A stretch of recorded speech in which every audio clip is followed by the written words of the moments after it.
I call it the skirts and skin crown. It's the tits and ass, the failed pole dancers that are now out there, to your point, flaunting themselves, yet they know absolutely nothing. They have zero street cred. Like you said, they've never actually taught golf. That's the first question. Like, have you ever actually been on a lesson tee for X amount of hours? I know that those women can't do what I do. I know that they could not stay on the lesson tee for 6 to 8 hours and actually help the person in front of them.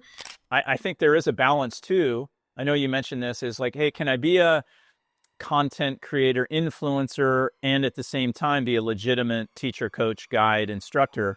In this day and age, it's free advertising. Having that online presence, I think, just helps you attract more people. It's free, again, free advertising. Doesn't cost you anything to post online except for maybe a little bit of your time and effort. Hello, everyone. Christopher Smith here. Another episode today. I'm so excited. Don't get me started. A little conversation with Nathalie Sheehan, who I'm super happy to have with me today. But Nathalie's the director of women's golf at the Pelican Golf Club in Tampa Bay. She's created instructional and golf lifestyle content online and has a show on the Golf Channel by the name of The Next Shot. Is that right, Nathalie? That's correct. And she's also a Golf Digest Best Young Teacher in America. So Nathalie, thank you for joining. I'm super happy you're here and excited to converse a little bit. Anything else you would like to share with the audience about yourself, some of your background, some of the other things you've done? It's all about you. Yeah. Well, thank you so much for having me. I'm very excited to chat with you. I know you've got kind of an interesting perspective, so very much looking forward to this. All the other thing I would add is I played Division I golf. So I played junior golf growing up, played competitively, tried to play professionally after college for about a year or so before really full-time diving into teaching. So I still love to play and have kind of a playing background. But yeah, I get to do lots of fun things. I kind of have a multifaceted business, and that's been really fun to continue to learn and explore and grow. And that's I want to share right away what kind of brought us together is, as you mentioned, I'd been doing some posts that were not particularly complimentary of some of the golf instruction, I guess that's what we call it, that we see online now with content creators and influencers. You sent me a very candid message. I admired it about, hey, I wonder if, I'm part of this crowd, and if I am, shame on me. And at the same time, you are a full-time teacher, coach, instructor. So could you elaborate a little bit on that and maybe what struck a chord with you when you saw that and why you reached out to me? Absolutely. So I think you just had posted something along the lines of, really people who are not in the trenches, as you said, teaching golf on a day-to-day basis, who don't have an instruction background, are now posting to get clicks and views and likes, instructional stuff, and don't necessarily know what they're talking about or really have any kind of ground to stand on there. And I certainly, it's something that's frustrated me, especially from the female creator side. I think that there are a lot of women online who are posting things in the golf realm to get attention specifically from men. And that has always really kind of ticked me off. But I'm not somebody who likes to say the hard thing. I think like you're saying, and you got a few years on me, so maybe eventually I'll get there. But I see it all the time that women who are posting beautiful pictures of themselves, shall we say, in really small outfits and things, are now also posting, hey, here's what you should do to fix your golf swing. To me, that's not, like, kind of stay in your lane. That would be helpful, because I just don't think that a lot of people really understand where you should be getting your information from. And this is probably through all different categories of our lives at this point, whether that's medical information or help, nutritional stuff. There's so much information, right? Yep. And I don't think people know who to trust anymore, but you can do a quick Google for all of you who might be listening who are interested in getting better at golf. There are some incredible instructors who are great coaches and have a track record of helping people get better at golf. who post content online. So I always would just say follow those people. There are plenty of them posting things, but it definitely kind of struck a chord with me because I've always felt very conscious of, wanting to be quote unquote taken seriously. And really, I've been very purposeful about being more conservative in terms of what I post, I guess, for lack of a better term, and have really tried to now appeal to more of a female audience. The female side of the game has grown immensely since COVID, and it's the fastest growing part of our game. And so, I've really sort of tapped into that, and I've grown my female audience a lot. And I think that's due to I'm not posting things just to get views and likes and clicks from guys who think I'm pretty. I appreciate that. And we've already talked about this, so it's not gonna blindside you. But to your point, there are females, and this is I already asked you this in a previous conversation or some kind of messaging. But how does it make you feel when you see, as we all know, I can be a little blunt and direct. Yeah, I got twice as many years on the map than you do, but I call it the skirts and skin crowd. It's the tits and ass. It's the failed pole dancers that are now out there, to your point, flaunting themselves, it's attractive to look at, especially for men. Yet they know absolutely nothing. They have zero street cred. Like you said, they've never actually taught golf. That's the first question. Like, have you ever actually been on a lesson tee for X amount of hours? And then I think I asked you this too. Why have no female instructors like yourself, who are very legit, who have extreme street cred, have not come out and said, "Hey, wait a minute, time out. This is not cool. I get why you're doing it." And maybe that's what you just responded to, is you're taking it like there are a lot of incredible female instructors that are doing a great job of actually teaching and coaching golf, not just to other females, but to men as well. But it's turned in this other way where it becomes very much look good, sound smart, and I'm going to go there. And so have you spoken with colleagues of yours, other, fantastic female instructors about this? And have you decided to take a certain direction? Has anybody else done anything different? Or are you just going to continue to do what you do, which I think is great? Like, hey, I'm here to help you with your golf first and foremost. It's not a fashion show. Can you speak a little bit more to that? Absolutely. So I would say there's still not enough women who it's growing, women who are working in the industry, who are serious instructors and coaches. And I don't really want to use the word serious even, but who are genuinely trying to help people get better at golf. They're teaching golf lessons and doing those things. I have one really good friend I've got a great business, and she and I have talked about this kind of a lot. And it's very easy, which I think I mentioned to you, to get irritated when you see those things, and frustrated. But I would say that I know that those women can't do what I do. I know that they could not stay on the lesson tee for 6 to 8 hours and actually help the person in front of them. Mr. Smith comes in and he's got the wonkiest swing you've ever seen. Like, she doesn't know how to help him hit the ball better, or how to help him leave feeling great. Or how to get a large group of people involved in golf. How do you help someone hit it up in the air for the first time, starting from scratch when they don't even know which end of the club to hold? So there's a lot that goes into what we do, from public speaking in front of a big group of really successful people. Most people who play golf have done pretty well in life. It's an expensive sport still. There's more avenues to get into it than ever, but I spend a lot of time with very successful people. And so, again, I know that there aren't many people who can do what I'm doing, never mind some women, but so I'm proud of that. And I try and just keep pushing forward what I'm doing. And I think that it stands out even more so because I'm just continuing to be myself and be very purposeful with my business and kind of what I'm doing. Yeah, I appreciate that about you. I think there is a balance too. I know you mentioned this, is like, hey, can I be a content creator, influencer, and at the same time be a legitimate teacher, coach, guide, instructor? And obviously you can. And so with that, like personal branding and importance of that to your coaching business, can you speak to that a little bit? Absolutely. I mean, I think in this day and age, it's free advertising.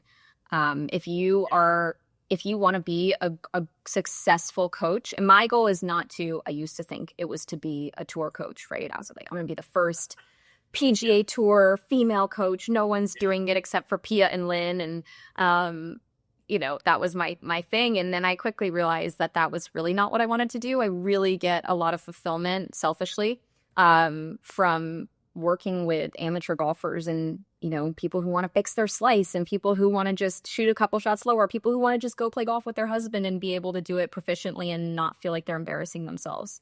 And there's way more of those people, right? So I think it's very easy to stonewall yourself into, I want to be this like, great, I want to, because tour players are the goal. And I don't really think that should be all of our goals as coaches. Most of us, if we're going to be successful in this business, it's like your people are going to come from amateur golfers, whether it's at a club or a public range. So that's definitely very, very important to me. And having that online presence, I think, just helps you attract more people. It's free, again, free advertising. It doesn't cost you anything to post online except for maybe a little bit of your time and effort. So I always recommend, like, if you're just getting started in the business, or maybe you've been doing it for a long time, get your name out there. It doesn't cost you that much. I do think some people have a very hard time, and this might be in any industry, but with opening themselves up to criticism, which you're certainly doing when you're putting yourself out there, right? I mean, I'm sure some coaches look at some of my stuff and they're like, what the heck is she talking about? Or that's dumb, or that's wrong. I've gotten that a few times, like, you're wrong. And I'm like, it's not wrong. I'm not a super technical, I'm not posting all sorts of data and stuff. So you can't really say what I'm saying is wrong. It's a feel or a visual or something I might have shown someone that worked for somebody, right? And I don't think, I'm not one to criticize online with that stuff, because I genuinely believe if you are a legit coach and you're teaching people, we all want to help people get better. I don't think anybody has bad intentions. But the personal branding side is back to that, really, really important. I think that anybody can grow that. And I've kind of focused in over time on some different aspects of what I post. So I post a lot of fitness and nutrition stuff because that's what I'm really into. And then have started to do some kind of golf and lifestyle stuff, which helps it be a little more inviting to women who might be starting to play the game specifically. Like, how do you have the cool outfit, and where do you get stuff? Like, how do I start playing? Who do I go to? Where can I find a coach? Where can I find a class? Do I need clubs? And if so, like, where should I get them? So all of that stuff, I think, is all encompassed in what I'm posting. But my main goal is to post simple drills that help people play better golf. That's kind of like my tagline. As we know, those of us that are in the trenches and teach golf for a living and help people of all different abilities, different things help different people. And there's a lot of I still see a lot of model and method preference. Hey, everybody do this. As you know, I just got back from Augusta, where I've been, fortunately, almost every year since 1999. That's dating me, because that's before the year 2000. And a lot of the folks out there are good friends of mine. It's great to see them. Como and Blackburn and Mike Bender, who's Zach's coach, and this and that. And to your point, you mentioned it earlier, like, everybody thinks it's super sexy to be a tour coach. It's incredibly difficult, super high maintenance. And the reality of it is, a lot of what those people are doing is not relevant. This is another thing we see posted a lot. It's not relevant to the people that come to us. So I was just joking with my director of golf here yesterday. So I just went from the bastion of, like, this is legit golf at Augusta for the masters, the players, the coaches. Now I'm back at my facility at Puerto Los Cabos here in Baja. And I got people like you, they have a really hard time just getting the ball on a tee, right? That's tough for them. Or to your point, somebody hits it 100 yards up in the air and they're ecstatic. And that's more of the type of people that most of us see. Even some of the guys that are out there, coaching the best players in the world, do get a few of those. So I think there's also, it's fun to watch I'm always intrigued to see what the best in the world are doing. I thought what happened to Rory yesterday, he looked like a 30 handicapper at times. He wanted it so bad. You could tell from his body language, and he hit some awful shots, and it was super hard. I don't think people have any idea how difficult between the situation and the pressure is. But again, that's what, our people see. If somebody comes to you and say, hey, Natalie, I just want to break 120, they have the same, they have the same fears and the same anxieties and the same issues and the same traumas, if you will, as guys at the highest level. It's not quite as good. So I think that's another thing we need to be careful of. I know it's fun to say, hey, this is what Rory does, or this is what Scotty does, or whomever, this is what Nellie does. It may not be relevant. There's a lot of irrelevant crap out there that people are consuming and ingesting that may not help them. And then, I don't know about you, but often I end up pulling people out of rabbit holes every day. Oh, I thought I was supposed to be doing this or that. So I feel like, and I'm sure you've experienced this, I would say this is generally a male thing when I have a male student in front of me. So no offense, but I will say I always ask, I'm sure as you do, a lot of questions at the beginning of a lesson. And when I'm seeing someone or meeting someone for the first time or just working on their game with them for the first time, and I'll say, what's your miss? And the list of mistakes that I will get of what they think they're doing in their golf swing, not one thing about what the ball does at all. Just, oh, well, I know that I stand up and I don't rotate my hips and my arms collapse and I come over the top and all this stuff. And I'm like, oh my gosh. And then you're thinking, wow, this person must not even be able to hit the ball up in the air. And then they're fine. But people have all these misconceptions in their head. I agree with you, about what makes bad shots happen a lot of the time. Yeah. And it's very interesting with all of this information that's available that you can have these very wrong notions. I mean, I'll give you a great example. There's a woman that I have been teaching for, and she only takes, I would say, 3 to 5 lessons a year. So not a ton, but I see her somewhat often for the last 3 to 4 years. And she had this move in her swing because for whatever reason, she had it in her head that she had to clear her hips. That's what she always says. And I still fight her on this to this day. She had to clear her hips in order to not slice the ball for some reason. And when I tell you that from the top, I mean, that club is going so far out right away because all she's trying to do is get her right hip out faster. I'm like, please stop doing that. Stop telling yourself that. And it's not that that's wrong, right? But it's not right for her. Yeah. So yeah, it's definitely interesting to see what preconceived notions people have of what they should be trying to do in their swing. And I think a lot of people don't even know what they're trying to do. 100%. And I couldn't agree more. I still do some work for the PGA of America as an adjunct faculty member and younger teachers. The first thing you need to do is ask your students, hey, what are you trying to do? Tell me what's going on in your head. What are you trying to do, not do? What are you thinking? You will learn so much so quickly. And it's fascinating. I'm always fascinating because conceptually, if what they're trying to do is not serving them to some extent, it's not helping them, then that needs to shift. And I'm incessantly just shocked at what comes out of people's mouths about what they're either trying to do or not do, or even what they think they're doing, because they've gotten no feedback, no accurate feedback. So we really need to start there. And I was counseling a little bit somebody last week at Augusta who I'd tell you that person's name, but then I'd have to shoot you.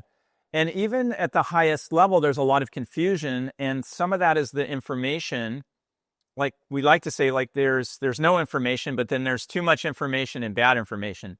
And I'd almost rather have no information. So to your point, you've got to get to what is the person trying to do or not do, first off, and then you can proceed and maybe throw some of the stuff out that's not serving them. So tell me, as a female instructor, what is different when you're coaching women? Now that we've categorized the women and the men here. I got the underlying whatever there. Yeah. No, I think I couldn't agree more, though. I think there are, we can not necessarily categorize, but there are tendencies with men and women. But how is it different for you? I know everybody's a case study of one, but how's it different for you when you're coaching a man or a woman, or is it still, I loved what you said, and we both have been influenced a lot by our dear friend Jim McLean, is what is the ball doing? And that's something that Carl Welty, his mentor, always said is like, look at the golf ball. It tells a story, and that golf ball is going to tell a story regardless of who's swinging the club. But in general, what would you do maybe differently with a man or a woman? Yeah. One side note I would say to any coaches listening, and obviously I don't know everything. I'm 31 years old. I'm still learning every day. But one side note is I feel like one of the big mistakes I made early on when I was teaching was being very focused on making someone's swing look a certain way. Yeah. And I had no regard for what the golf ball was doing. Like everything you do or change should go back to how is this going to affect impact and what the ball flight does. Like Ball flight. Sometimes you don't even need to change anything. It could be the ugliest swing you've ever seen. So Yeah. I just side note there. I think that's really, really important for maybe anybody 100%. who's still learning like me. But from a female who teaches a ton of female golfers, and I teach a ton of, men as well. I definitely think the communication style has to be different when you are with women. I mean, this is a generalization for sure. Yeah. There are elite female players. We have some really great women who are exceptional players at Pelican. And they might be a little bit different. They might have a better golf IQ, a higher golf IQ, so you can talk to them a little bit differently. Generally, men tend to, I would say, have a higher golf IQ. And so sometimes they want more information. They want to know the why behind something. They want an explanation, or they might want to see data. I would say most women don't. And you have to be very, very careful with how you communicate to the female in front of you, even from something as simple as asking them, hey, have you ever seen your swing on video before? And seeing how they react to that. Yeah. And so some women don't like the way they look. They don't like seeing themselves. And so that could alone throw off kind of your momentum in a lesson. So just being able to really read the room is important. But I just find women receive information a little bit differently. I tend to keep things more simple in general, which I think works well for women. And again, if you want to pull some of the data in, if you want to pull in some TrackMan or some SwingCat or some of that stuff to show somebody, or they're asking for more info, that's great.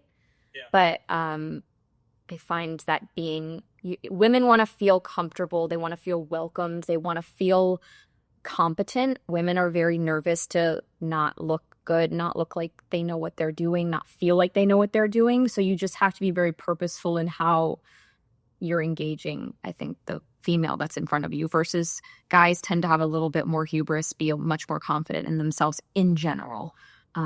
So Interesting. Yeah, let's talk about tech for a minute now, like, because we see so much more of it, or especially me, one of the old guys.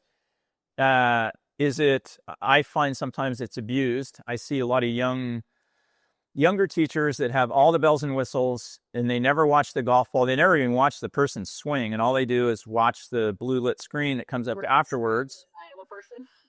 Yeah, and it's the other thing that's interesting is that's showing kind of output. It's not showing the inputs. It's not showing, and then we have a lot of students now that it seems like everybody has a a simulator at home, and so they're getting all this data coming back to them and metrics coming back to them, but they don't know what's causing it. And in my world and your world, I think there is a cause and effect, and that can go pretty deep. Why is your golf ball doing what it's doing? Yet most of the tech just spits out what's happened. So there's a balance there. And to your point, different people need different things. I think people are impressed. This goes back to social media. I always ask, are you looking to impress people, or are you looking to help them? And so if you're just looking to impress them, then keep up with the fancy talk, have every bell and whistle that you possibly can have. But at the end of the day, are your people getting better? So what are you seeing with some of the tech, maybe how it's being used or abused? I totally agree with you on the overuse. I personally grew up taking lessons from coaches who did not, and technology was still kind of up and coming when I was a junior golfer. But that was when everyone was starting to get flight scopes and TrackMans and all those things. I didn't really use those things. And most coaches that I have spent a lot of time with that are awesome coaches have that stuff. Yep. They don't use it a lot. they might use it if they're working with an elite player of some kind, or if somebody's really diehard, like I really want to see that stuff. They think it's cool. And there's definitely a wow factor to it. My husband Justin is a great coach in his own right, and he and I talk about this all the time. Like some people we're in the entertainment business as well, to some extent, and so sometimes people want that stuff and the bells and whistles, and it's cool, and that might be what attracts somebody to take a lesson. But I would say since being at Pelican, I've been here for 2 years now, and I have all the technology. We always have had a TrackMan, but I didn't really ever use it much teaching. Now I have SwingCat, and we have gears, and we have, all of this awesome stuff. Yeah. I've only ever had one person one time ask for a lesson that was not a member, ask for a lesson because they wanted to use SwingCat or see something on SwingCat. So, okay. I would say, though, out of all of the technology that I have used, I actually think that the pressure plate is by far the most useful tool for helping all levels of golfers. Interesting. How come? Tell me about that. I think it's an awesome visual for everything from setup and things we can't see as coaches, I think. Generally, okay, yeah, could you see if someone's really sitting back in their heels or really toe heavy? Sure. Yeah. Once they're somewhat settled in their feet, I can't really see if they're toe heavy or heel heavy. It's hard to see that visually or even on video. So it's a great way, even for a beginner golfer, to learn how to set up properly. They can see on the screen whether there's more pressure in their toes or their heels, more in the front foot or the back foot. Yeah. It just brings things to their awareness, which is kind of our job. That maybe they would not be aware of otherwise. I do think too, it's a fun tool. You can do a lot with footwork, and you could do this without SwingCat too, but to change the path of the club. So someone who's slicing it, can you change some of the pressure trace to manipulate where that golf club is swinging? But again, I don't overutilize a lot of that technology, and the best coaches, in my opinion, that I've spent time with are exceptional communicators. They are exceptional observers. I remember we went and hung out with Hank Haney when we were out in Arizona a few years ago, and he's a hoot, but he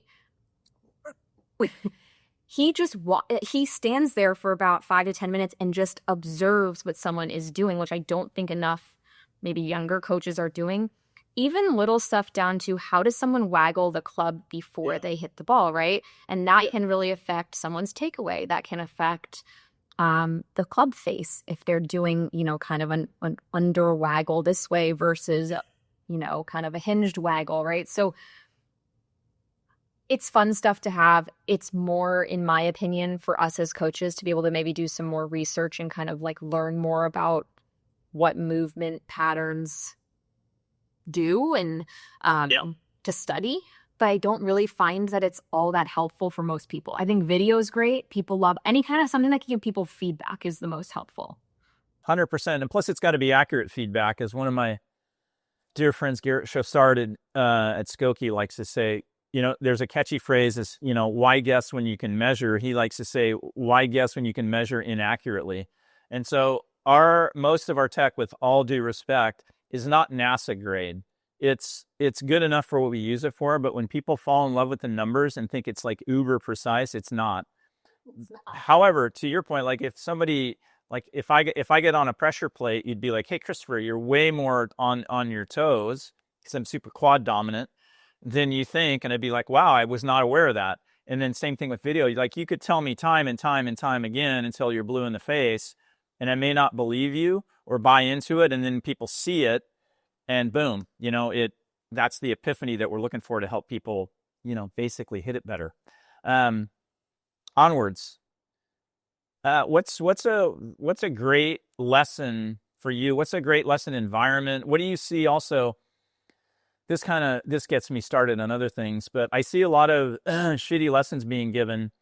Just the overall environment, which irks me. And it's you can give a great golf lesson without a ton of tech, but how do you facilitate a great lesson and make sure that when people leave, and I think we need to all do a better job of this, they have a bit of a prescription, some homework to follow up with?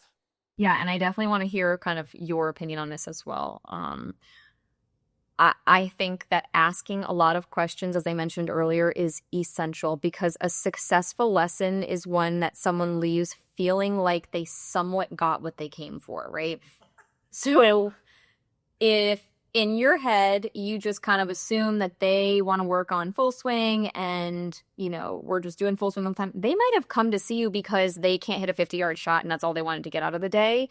And you didn't even help them with what they were coming to pay you for. So I always ask, like, my first question out of the gate, if it's someone that I've been with before, right? I'm like, how can I help you today? Like, what would make you leave this feeling successful, right? What would make you leave feeling great? So I think that's really, really important to interview your lesson properly at the beginning because you're going to make people feel awesome when they leave if you give them what they wanted, right? Which is so easy, right? It makes our job easier if you kind of know what they're looking for. But being prepared and set up as well, going back to most of us are teaching people who have been successful in other areas of their life. So if you are a disaster and it's not organized and you're like running in and you're feeling stressed, like they feed off that energy too.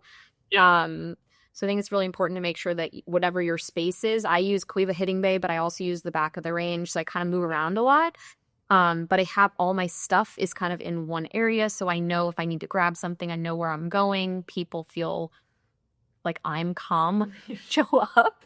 Because it can be nerve-wracking for somebody, we forget. It can be really nerve-wracking for someone to stand in front of us and hit balls or hit a shot that they're bad at. So it's kind of like going to a doctor, right? If you go and the office is dirty and the environment is not cool and the person's running behind and they look like they're just completely scattered, that's not conducive to a good appointment. Yeah, and the last thing I would add is one thing I felt like growing up, and I had some great coaches as well, but I sometimes would feel like I would leave a lesson and not know, like I would hit it great when I was with the coach, and I would not really understand fully what the mistake was that I was making and or how to fix it or work on it when I was on my own, right? So you have a coach who's maybe moving the club for you a lot, for example, and so it feels good when you're with them, but you don't really have any checkpoints or parameters when you're on your own. So I try my best to give people somewhat of an understanding of what makes the ball do what it's doing for them, generally speaking, right? I'll be like, hey, like if you do this, that's what's making the ball go over there, right? And try and give them a couple of drills or a couple of like concrete things that they can be working on as homework when they are not with me so that they don't leave feeling like, okay, that was great, but I don't really know what to do from here. Yeah, we see that a lot. People have successful sessions while they're with us, and then we let them go, and then who knows what's going to happen when they're on their own? They're little 4-year-olds, and so to your point, it's up to us to say, hey, here's what I want you to do. Here's structure some kind of homework plan, practice plan, and people want that, especially successful people. They get it. That's how they became successful. And so sometimes, like at the end of my podcast, I run out of time. It's like, well, that was great. Yeah, I'll see you next week. You could call it a prescription. It needs to be very specific. Nathalie, here's what I want you to do and why. And I think it is cool if they can start to understand it. I mean, to borrow a P and Lynn phrase, it's, my job is to empower you to self-coach. And then we see that it came up again and again yesterday at Augusta at the Masters. Is other than the caddy, those people are out on a freaking island by themselves. So if they can't sort it out, and some sorted it out better than others, they're in big trouble. And it's our job to help people to understand. And this, again, goes back to, do you actually teach for a living or are you just trying to, look cool and sound smart? To be able to say, here's what's happening, make a diagnosis. Okay, here's your remedy. Okay, here's a few things that will help you get back on track. And that way people can start to self-coach, which does not mean where they're going to put us out of business, but it's critical. And often that doesn't happen because then the person gets back, and goes to practice, hopefully, and then they don't know what to do. Right. Or they go on a golf course, and I always tell people, like, that's one other important question to ask is how much do you practice versus play? Because that's huge. Yeah. Of course, again, I use the Mr. Smith example all the time, but like Mr. Smith comes and he never practices because he's super busy at work and he only goes out and plays. you're probably going to give that lesson a little bit differently than someone who's like, I shoot 100, but I want to shoot 85. I'm willing to do whatever it takes. I'll go practice X amount of times a week, and I want to like really improve my game, versus maybe Mr. Smith just wants to kind of like hit his drives a little bit less to the right, you know? 100%. And there's no such thing, in my opinion, as Band-Aids, but I'm teaching that lesson very differently from how I'm teaching the person who genuinely is going to put in the time and wants to get better. And again, that goes back to initially, like, the art of listening is another lost piece, is ask your people what they want. Ask. As Michael Hebron once said, never pass up the opportunity to shut up as a teacher. Because some of the stuff that comes out of people's mouths is fascinating. And sometimes we're like, we're therapists too, like halfway through the lesson, somebody will divulge something. It's like, holy crap, really? That's kind of helpful for me to know to help you. So the listening, the asking, super important. Hey, you mentioned last time we actually talked, I think, and I'm curious because he was front and center yesterday. You had mentioned that you and your husband had spent some time with Brad Faxon, who is one of the more well-known. I think he's a great commentator because he's so frank, and he's been there. He played for a living. He won. He's a bit of he spent quite a bit of time with Rory with his putting. Can you share anything with the audience that struck you when you talked to him? And again, he has his preferences and his biases, I think. But anything that stood out when you and your husband spent time with him? Yeah, Brad's become a very good friend. He lives at the club that I worked at when I worked over in Palm Beach, so I got to know him then and have stayed pretty close with him. So we're lucky we get to spend time with him when he's in town, usually for Valspar. We just saw him up at the Masters. And obviously he spent a lot of time with great players and being a great player himself.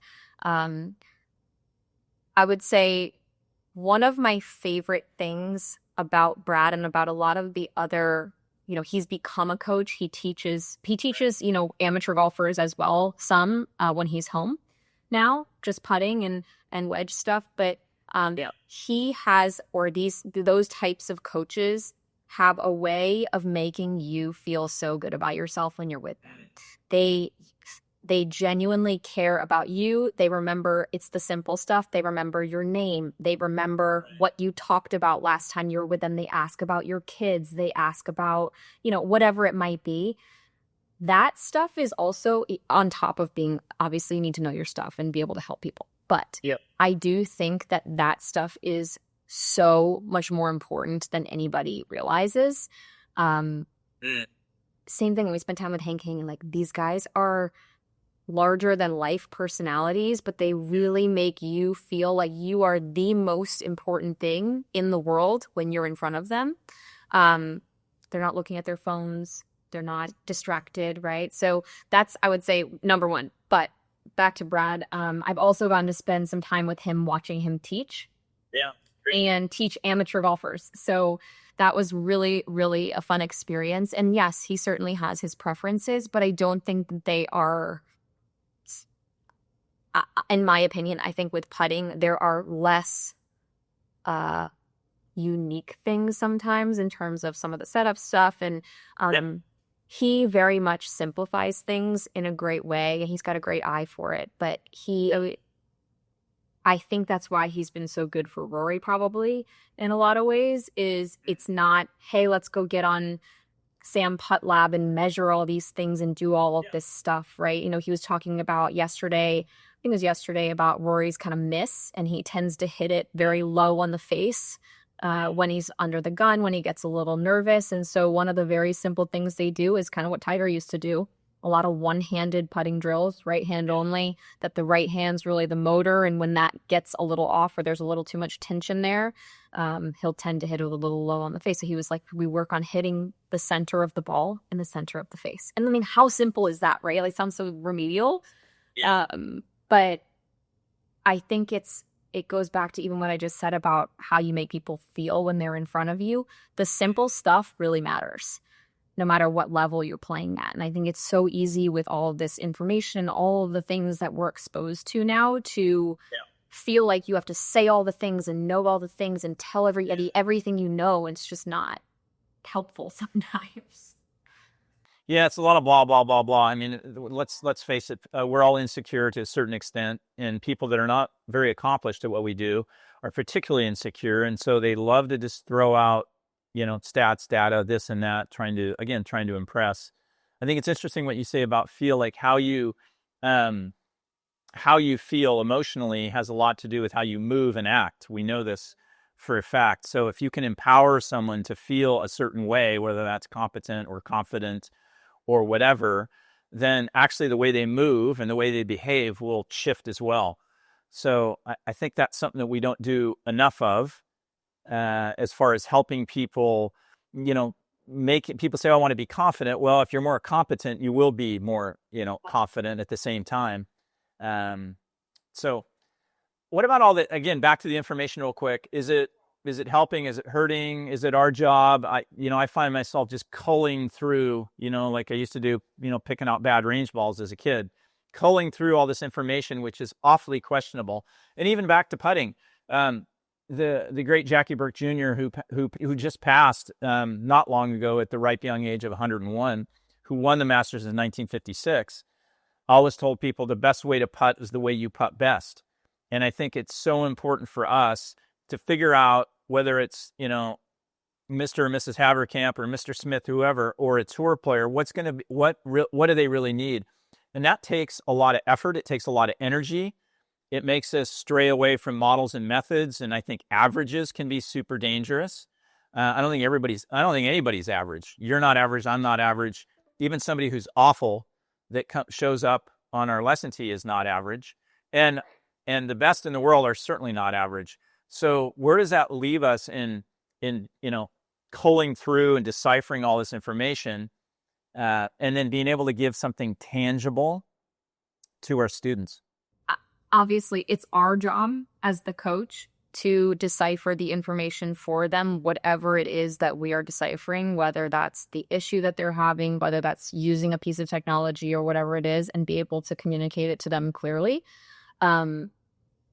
I think that especially for better players, I have found that actually being a little bit more conversational with them, better players have, like I said, a much higher golf IQ, obviously, and know about their game and their tendencies to some extent. Whether that's their perspective is correct or not is not always, who knows? But I think it's okay to you don't always have to be like this strong authority figure with better players. Right. You can experiment and, say, hey, here's a couple of ways we could go about fixing this. Either giving them the option to pick, like, here's what might happen if we do this with your swing or with your whatever we're working on. Here's a couple paths we could take, which is something I learned from Jason Bale, who's awesome. And yeah, saw Jason last week. Yeah, like, it's okay to not be like, this is what we're doing. And experiment a little bit. And some of that goes back to the Pia and Lynn stuff, which I love. And some of their stuff I use a lot, which is just experimenting with different things. And Brad Baxton and I were talking about this too. He's like, I'll have people hit putts off the toe, off the heel, low on the face, high on the face, hit up on it, hit down on it, and learn what works for you. Because some people might be successful feeling like they hit the putt off the toe every time. Yeah.